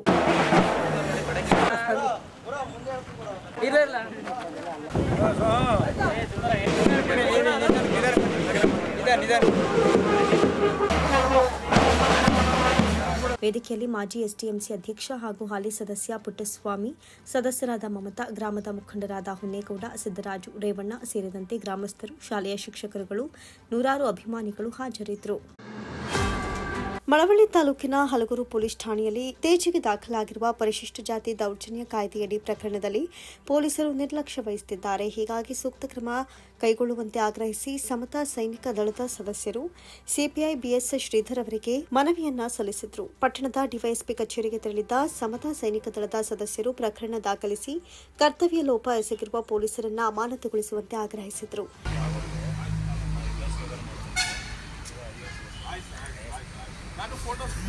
ಸಮತಾ ಸೈನಿಕ ದಳದ ರಾಜ್ಯ ಉಪಘಟಕದ ಅಧ್ಯಕ್ಷ ಜಿ ಗೋವಿಂದಯ್ಯ ಮಾತನಾಡಿ, ಅಗಸನಪುರ ಗ್ರಾಮದ ಭೋವಿ ಸಮುದಾಯದ ಸೋಮಣ್ಣನವರ ಮೇಲೆ ಅದೇ ಗ್ರಾಮದ ನಿವಾಸಿ ಪ್ರಸ್ತುತ ಅನೇಕ ಯೋಜನಾ ಪ್ರಾಧಿಕಾರದ ಜಂಟಿ ನಿರ್ದೇಶಕರಾಗಿರುವ ಮಂಜೇಶ್ ಸೇರಿದಂತೆ ಇನ್ನಿತರರು ಹಲ್ಲೆ ನಡೆಸಿ ಅವಾಚ್ಯ ಶಬ್ದಗಳನ್ನು ನಿಂದಿಸಿದ್ದಾರೆ. ಈ ಸಂಬಂಧ ಹಲಗೂರು ಪೊಲೀಸ್ ಠಾಣೆಯಲ್ಲಿ ನೇರವಾಗಿ ಮಂಜೇಶ್ ವಿರುದ್ಧ ದೂರು ನೀಡಿದರೂ ಸಹ ಪೊಲೀಸರು ಬೇರೊಬ್ಬ ಆರೋಪಿಯನ್ನ ಏವನ್ ಮಾಡಿ ಮಂಜೇಶ್ ಅವರನ್ನ ಏಟು ಮಾಡಿ ನಿರ್ಲಕ್ಷ್ಯ ವಹಿಸಿದ್ದಾರೆ ಅಂತ ಆರೋಪಿಸಿದರು. ಜೊತೆಗೆ ಮಂಜೇಶ್ ಅವರನ್ನ ಬಂಧಿಸದೆ ಕರ್ತವ್ಯ ಲೋಪ ಎಸಗಿದ್ದಾರೆ. ಹೀಗಾಗಿ ಕರ್ತವ್ಯ ಲೋಪ ಎಸಗಿದ ಪೊಲೀಸರನ್ನ ಅಮಾನತು ಮಾಡಬೇಕು. ಕೂಡಲೇ ಆರೋಪಿಯನ್ನ ಬಂಧಿಸಿ ಚಾರ್ಜ್ ಶೀಟ್ನಲ್ಲಿ ಮಂಜೇಶ್ನನ್ನ ಏವನ್ ಆರೋಪಿಯನ್ನಾಗಿ ಪರಿಗಣಿಸಬೇಕು. ಇಲ್ಲದಿದ್ದರೆ ಜಿಲ್ಲಾ ಪೊಲೀಸ್ ವರಿಷ್ಠಾಧಿಕಾರಿ ಕಚೇರಿ ಹಾಗೂ ಗೃಹ ಸಚಿವರ ಮನೆ ಮುಂದೆ ಟೊಮೆಟೊ ಚಳವಳಿ ಹಮ್ಮಿಕೊಳ್ಳಬೇಕಾಗುತ್ತೆ ಅಂತ ಎಚ್ಚರಿಸಿದ್ರು. ಕರ್ನಾಟಕ ರಾಜ್ಯದಲ್ಲಿ ಅಟ್ರಾಸಿಟಿ ಪ್ರಕರಣಗಳು ಜಾಸ್ತಿ ಆಗ್ತಾ ಇರೋದಕ್ಕೆ ಮೂಲ ಕಾರಣನೇ ಇಚ್ಛಾಶಕ್ತಿಯ ಕೊರತೆ. ದಲಿತರ ಮೇಲೆ ಆಗ್ತಾ ಇರ್ತಕ್ಕಂಥ ದೌರ್ಜನ್ಯವನ್ನು ತಡಿಬೇಕು ಅನ್ನೋ ವ್ಯವಸ್ಥೆಯ ಇಚ್ಛಾಶಕ್ತಿಯ ಕೊರತೆ ಇದೆಲ್ಲ ಈ ಪ್ರಕರಣಗಳು ಮರುಕಳಿಸಲಿಕ್ಕೆ ಕಾರಣ. ಮಳವಳ್ಳಿ ತಾಲೂಕಿನ ಅಗಸನಪುರದಲ್ಲಿ ದಲಿತ ಕುಟುಂಬಗಳ ಮೇಲೆ ಒಬ್ಬ ಸರ್ಕಾರಿ ಇಲಾಖೆಯಲ್ಲಿ ಜಾಯಿಂಟ್ ಡೈರೆಕ್ಟರ್ ಆಗಿದ್ದಂಥ ವ್ಯಕ್ತಿ, ಜವಾಬ್ದಾರಿ ಸ್ಥಾನದಲ್ಲಿ ಇರ್ತಕ್ಕಂಥ ವ್ಯಕ್ತಿ ಏಕಾಏಕಿ ಅವ್ರ ಜಾತಿ ಹೆಸರನ್ನ ಹೇಳಿ ಅವ್ರ ಜಮೀನಿಗೆ ಹೋಗಿ ಟ್ರೆಂಚನ್ನು ಬಗೆಯೋದಿದ್ದು ಅಲ್ಲದೆ ಅವ್ರ ಮೇಲೆ ದೌರ್ಜನ್ಯ ಎಸಗಿ JCB ತಗೊಂಡೋಗಿ ಅವ್ರನ್ನ ನಾವು ಕೊಲೆ ಮಾಡ್ತೀವಿ, ಕೊಲೆ ಮಾಡಿದ್ರು ಸಹ ಮಳವಳ್ಳಿಯಲ್ಲಿ ಮತ್ತು ಈ ಭಾಗದಲ್ಲಿ ನಂದೇ ನಡೆಯೋದು, ಪೊಲೀಸ್ ಸ್ಟೇಷನ್ ನಾನು ಕೈಲಿಟ್ಕೊಂಡಿದ್ದೀನಿ ಅಂತೇಳಿ ದೌರ್ಜನ್ಯ ಮಾತಾಡಿದ್ದಾನೆ. ಅದ್ರ ವಿರುದ್ಧ ಈ ಪ್ರಕರಣ ನಡೆದು 25ನೇ ತಾರೀಕು ಆಗಿದ್ರು ಸಹ ಇಲ್ಲಿವರೆಗೂ ನಿರಂತರವಾಗಿ ಹೋರಾಟವನ್ನು ಊರಿನ ಗ್ರಾಮಸ್ಥರ ಜೊತೆಗೆ ದಲಿತ ಪರ ಸಂಘಟನೆಗಳು ಮಾಡ್ತಾ ಇದ್ದಾವೆ. ಆದರೆ ವ್ಯವಸ್ಥೆಯಲ್ಲಿ ಆರಕ್ಷಕರ ಜೊತೆಗೆ ದೌರ್ಜನ್ಯಕೋರರ ಪರವಾಗಿ ನಿಂತ್ಕೊಂಡು ಅವ್ರನ್ನ ಪ್ರೊಟೆಕ್ಟ್ ಮಾಡ್ತಕ್ಕಂಥ ಕೆಲಸವನ್ನು ವ್ಯವಸ್ಥಿತವಾಗಿ ನಡೀತಾ ಇದೆ. ಆ ಕಾರಣಕ್ಕೆ ನಾವೆಲ್ಲರೂ ಸರ್ಕಾರಕ್ಕೆ ಮತ್ತು ಆರಕ್ಷಕರಲ್ಲಿ ಕೇಳ್ಕೊಳ್ಳೋದೇನು ಅಂದರೆ, ಕರ್ನಾಟಕ ರಾಜ್ಯ ಪೊಲೀಸ್ ಇಲಾಖೆಗೆ ತನ್ನದೇ ಆದಂತಹ ಹಿರಿಮೆ ಇದೆ. ಯಾರೋ ಒಬ್ಬ ದುಡ್ಡುಗೋಸ್ಕರ ಮಾರ್ಕೊಳ್ಳೋಂಥ ವ್ಯಕ್ತಿಗೆ ಇಲಾಖೆ ಮಾರ್ಕೊಂಡಿಲ್ಲ. ಯಾರೋ 1-2-5 ಜನ ಪೊಲೀಸರು ಮಾರ್ಕೊಂಡಿರ್ಬೋದೇನೋ, ಆ ಥರ ವ್ಯಕ್ತಿಗಳಿಗೆ ಸಹಾಯ ಮಾಡ್ತಕ್ಕಂಥ ಎಂಥ ಪ್ರಭಾವಶಾಲಿಯಾಗಿದ್ರು ಸಹ ಈ ದೇಶದ ದಲಿತ ಜನಾಂಗಗಳು ಅವ್ರನ್ನ ಸುಮ್ಮನೆ ಬಿಡಲ್ಲ. ನಾವು ಅವ್ರ ವಿರುದ್ಧ ಖಂಡಿಸ್ತೀವಿ. ಅವ್ರ ವಿರುದ್ಧ ಹೋರಾಟಕ್ಕೆ ಇಳಿತೀವಿ. ನಾವು ನ್ಯಾಯಾಲಯದ ಮೇಲೆ ನಂಬಿಕೆ ಇಟ್ಕೊಂಡಿದ್ದೀವಿ, ಪೊಲೀಸ್ ಉನ್ನತಾಧಿಕಾರಿಗಳ ಮೇಲೆ ನಂಬಿಕೆ ಇಟ್ಕೊಂಡಿದ್ದೀವಿ. ಆ ಕಾರಣಕ್ಕೋಸ್ಕರ ತಾಳ್ಮೆಯಿಂದ ನಾವು ಕಂಪ್ಲೇಂಟ್ ಏನು 25ನೇ ತಾರೀಕು ಕೊಟ್ಟಿದ್ವಿ, ಆ ಕಂಪ್ಲೇಂಟಲ್ಲಿ ಏನು ಲೋಪದೋಷ ಆಗಿದೆ FIR ಅಲ್ಲಿ ಅದನ್ನು ಸರಿಪಡಿಸ್ಕೊಂಡು ಸಾಧ್ಯವಾದಷ್ಟು ಬೇಗ A1 ಆರೋಪಿಯನ್ನು ಮಂಜೇಶನ್ ಮಾಡಿ A2 ಆರೋಪಿಯಾಗಿ ಇನ್ನೊಬ್ಬ ಯಾರು ಆಸಿಫ್ ರಾಜಾ ಅಂತ ಇದ್ದಾನೆ ತಾತ್ಕಾಲಿಕ ಆರೋಪಿ, ಅವನನ್ನು ಜೊತೆಗೆ ಸೇರಿಸಿ ಇಬ್ಬರನ್ನು ಅರೆಸ್ಟ್ ಮಾಡಿ ಕಳಿಸ್ಬೇಕು. ಅರೆಸ್ಟ್ ಮಾಡಿದ್ರೆ ಈ ದೇಶದಲ್ಲಿ ದಲಿತರ ಮೇಲೆ ದೌರ್ಜನ್ಯ ನಡೆದ್ರೆ ಈ ರೀತಿ ಕಾನೂನು ಸುಮ್ಮನೆ ಕೂರೋದಿಲ್ಲ ಅನ್ನೋ ಒಂದು ಮೆಸೇಜನ್ನ ರಾಜ್ಯಕ್ಕೆ ಕೊಟ್ಟಂಗಾಗುತ್ತೆ. ಆ ಥರದ ಪ್ರಕರಣ ಆಗದೆ ಬರೀ ಇದನ್ನ ಸಣ್ಣದಾಗಿ ನೋಡತಕ್ಕಂಥ ಮನಸ್ಥಿತಿ ಆರಕ್ಷಕರಿಗೆ ಏನಿದೆ, ಇದು ಮತ್ತೆ ಇನ್ನಷ್ಟು ದಲಿತ ಪ್ರಕರಣಗಳು ದೌರ್ಜನ್ಯ ಪ್ರಕರಣಗಳು ಜಾಸ್ತಿ ಆಗ್ಲಿಕ್ಕೆ ನೈತಿಕ ಬೆಂಬಲ ಕೊಟ್ಟಂಗಾಗುತ್ತೆ. ಅದು ನಿಲ್ಲಬೇಕು. ಆ ಕಾರಣಕ್ಕೋಸ್ಕರ ನಾನು ಮನವಿ ಮಾಡ್ತೀನಿ. ಮುಖಂಡರಾದ ಬನಶಂಕರಿ ನಾಗು, ಹಾರೋಹಳ್ಳಿ ಚಂದ್ರು, ಬೆಣಚಕಲು ದೊಡ್ಡಿ ರುದ್ರೇಶ್, ಲಕ್ಷ್ಮಣ ಕಲ್ಬಾಳ್, ಲೋಕೇಶ್ ರಾಮ್, ಮರಳವಾಡಿ ಮಂಜು, ಚಂದ್ರು ಪೆರೀರ್ ಇತರರು ಹಾಜರಿದ್ದರು. ಡಿಸಿಸಿ ಬ್ಯಾಂಕ್ ಠೇವಣಿ ಹಣದ ಮೇಲೆ ಆದಾಯ ತೆರಿಗೆ ಹೇರೋ ಮೂಲಕ ಕೇಂದ್ರ ಸರ್ಕಾರ ಕಿರುಕುಳ ನೀಡುತ್ತಾ ಇದೆ ಅಂತ ಮಂಡ್ಯ ಜಿಲ್ಲಾ ಸಹಕಾರಿಗಳ ವೇದಿಕೆ ಟ್ರಸ್ಟ್ ಕಾರ್ಯದರ್ಶಿ ಕೌಡ್ಲೆ ಚಿನ್ನಪ್ಪ ಆರೋಪಿಸಿದರು. ಸುದ್ದಿಗೋಷ್ಠಿಯಲ್ಲಿ ಮಾತನಾಡಿದ ಅವರು 243 ವ್ಯವಸಾಯ ಸಹಕಾರ ಸಂಘಗಳು, 1200 ಹಾಲು ಉತ್ಪಾದಕರ ಸಹಕಾರ ಸಂಘಗಳು, 272 ನೀರು ಬಳಕೆದಾರರ ಸಹಕಾರ ಸಂಘಗಳು ಹಾಗೂ 460 ವಿವಿಧ ಸಹಕಾರ ಸಂಘಗಳಿದ್ದು, ಆದರೆ ಈ ಸಹಕಾರ ಸಂಘಗಳ ಮೇಲೆ ಆದಾಯ ತೆರಿಗೆ ಹೇರೋದಕ್ಕೆ ಅವಕಾಶವಿಲ್ಲ ಎಂದರು. ಎಂಡಿಸಿಸಿ ಬ್ಯಾಂಕ್ನಲ್ಲಿ ಸಾರ್ವಜನಿಕರು ಠೇವಣಿ ಹಣವನ್ನು ಇಟ್ಟಿದ್ದಾರೆ. ಆದರೆ ಕೇಂದ್ರ ಸರ್ಕಾರ ಆದಾಯ ತೆರಿಗೆ ನೆಪದಲ್ಲಿ ತೆರಿಗೆಯನ್ನು ವಿಧಿಸಿ ಸಹಕಾರ ಸಂಘಕ್ಕೆ ಕಿರುಕುಳ ನೀಡುತ್ತಾ ಇದೆ. ಕೆಆರ್ಪೇಟೆ ತಾಲೂಕು ಹೊಸಹೊಳಲು ಪ್ರಾಥಮಿಕ ಪತ್ತಿನ ಸಹಕಾರ ಸಂಘ ಮಂಡ್ಯ ಜಿಲ್ಲಾ ಸಹಕಾರ ಕೇಂದ್ರ ಬ್ಯಾಂಕ್ನಲ್ಲಿ 25,08,402 ಹಣ ಠೇವಣಿ ಇಟ್ಟಿದ್ದು, ಇದರ ಬಡ್ಡಿಯ ಮೇಲೆ ಆದಾಯ ತೆರಿಗೆ ಇಲಾಖೆಯು 10,57,454 ರೂಪಾಯಿ ತೆರಿಗೆ ವಿಧಿಸಿದ್ದು, ಇದು ಅಪರಾಧವಾಗಿದೆ ಎಂದರು. ಇನ್ನು ಹೈಕೋರ್ಟ್ ಕೃಷಿ ಸಹಕಾರ ಸಂಘಗಳ ಮೇಲೆ ತೆರಿಗೆ ವಿಧಿಸದಂತೆ ಆದೇಶ ನೀಡಿದೆ, ಆದರೂ ಕೂಡ ತೆರಿಗೆ ವಿಧಿಸಲಾಗ್ತಾ ಇದೆ ಅಂತ ಅಸಮಾಧಾನ ವ್ಯಕ್ತಪಡಿಸಿದರು. ಆದಾಯ ತೆರಿಗೆ ಇಲಾಖೆ ಆದೇಶದ ವಿರುದ್ಧ ಕಮಿಷನರ್ ಆಫ್ ಇನ್ಕಮ್ ಟ್ಯಾಕ್ಸ್ ನ್ಯಾಯಾಲಯದಲ್ಲಿ ಮೇಲ್ಮನವಿ ಸಲ್ಲಿಸಲಾಗಿದ್ದು, ಮೇಲ್ಮನವಿಯನ್ನ ನ್ಯಾಯಾಲಯ ಎತ್ತಿ ಹಿಡಿದಿದೆ. ಕೂಡಲೇ ಕೇಂದ್ರ ಸರ್ಕಾರ ಸಹಕಾರ ಸಂಘಗಳ ಮೇಲೆ ತೆರಿಗೆ ಹಾಕುವುದನ್ನು ಕೈಬಿಡಬೇಕು. ಇಂತಹ ಅವೈಜ್ಞಾನಿಕ ಹಾಗೂ ಅಸಂಬದ್ಧ ನೀತಿಗಳನ್ನು ಕೈಬಿಡಬೇಕು. ಈ ಬಗ್ಗೆ ಸಹಕಾರ ಸಂಘಗಳ ಮಹಾಮಂಡಳಗಳು ಹೋರಾಟಕ್ಕೆ ಮುಂದಾಗಬೇಕು ಅಂತ ಕರೆ ಇತ್ತರು. ಮಂಡ್ಯ ಜಿಲ್ಲೆಯಲ್ಲಿ 243 ವ್ಯವಸಾಯ ಸೇವಾ ಸಹಕಾರ ಸಂಘಗಳಿದ್ದಾವೆ. 1200 ಹಾಲು ಉತ್ಪಾದಕರ ಸಹಕಾರ ಸಂಘಗಳಿದ್ದಾವೆ. 272 ನೀರು ಬಳಕೆದಾರರ ಸಹಕಾರ ಸಂಘಗಳಿದ್ದಾವೆ. 460 ಇತರೆ ಸಹಕಾರ ಸಂಘಗಳು, ಅಂದರೆ ಬೇರೆ ಬೇರೆ ವಿವಿಧೋದ್ದೇಶ ಸಹಕಾರ ಸಂಘಗಳು, ಮಹಿಳಾ ಸಹಕಾರ ಸಂಘಗಳಿರ್ತವೆ, ಪತ್ತಿನ ಸಹಕಾರ ಸಂಘಗಳಿರ್ತವೆ, ಇಂಥವೆಲ್ಲ. ಆದರೆ ಪ್ರಮುಖವಾಗಿ ನಮ್ಮದು ಮಂಡ್ಯ ಜಿಲ್ಲೆ ವ್ಯವಸಾಯ ಪ್ರಧಾನವಾದ ಜಿಲ್ಲೆ ಆದ್ದರಿಂದ ವ್ಯವಸಾಯಕ್ಕೆ ಸೀಮಿತವಾಗಿರ್ತಕ್ಕಂಥ ಸಹಕಾರ ಸಂಘಗಳಿಗೆ ಕೇಂದ್ರ ಸರ್ಕಾರದವರು ತುಂಬ ಕಿರುಕುಳ ಕೊಡ್ತಾ ಇದ್ದಾರೆ. ಅನೇಕ ಬದಲಾವಣೆಗಳಾಗಿದೆ ಆ್ಯಕ್ಟ್ನಲ್ಲಿ, ಆದ್ರೂ ಸಹ ಟ್ಯಾಕ್ಸ್ ಹಾಕ್ತಾ ಇದ್ದಾರೆ. ಒಂದು ಸಣ್ಣ ಉದಾಹರಣೆ, ಈಗ ಇವ್ರನ್ನ ನಾನು ಇಂಟ್ರೊಡ್ಯೂಸ್ ಮಾಡಿಕೊಡ್ಬೇಕು. ಶಂಕರೇಗೌಡರು ಅಂತ ಚಾರ್ಟೆಡ್ ಅಕೌಂಟೆಂಟ್ರು. ಇಲ್ಲಿ ವ್ಯವಸಾಯ ಪ್ರಧಾನವಂತ ಜಿಲ್ಲೆಯಲ್ಲಿ ಸಹಕಾರ ಸಂಘಗಳಲ್ಲಿ ಬರ್ತಕ್ಕಂಥ ಆದಾಯನ ಸ್ವಲ್ಪ ಆದಾಯನ DCC ಬ್ಯಾಂಕಲ್ಲಿ ಬಡ್ಡಿ ಇಟ್ಟಿರ್ತಾರೆ ಬಡ್ಡಿಗೆ. ಬೇರೆ ಕಮರ್ಷಿಯಲ್ ಬ್ಯಾಂಕ್ ಏನು ಇಡಲ್ಲ.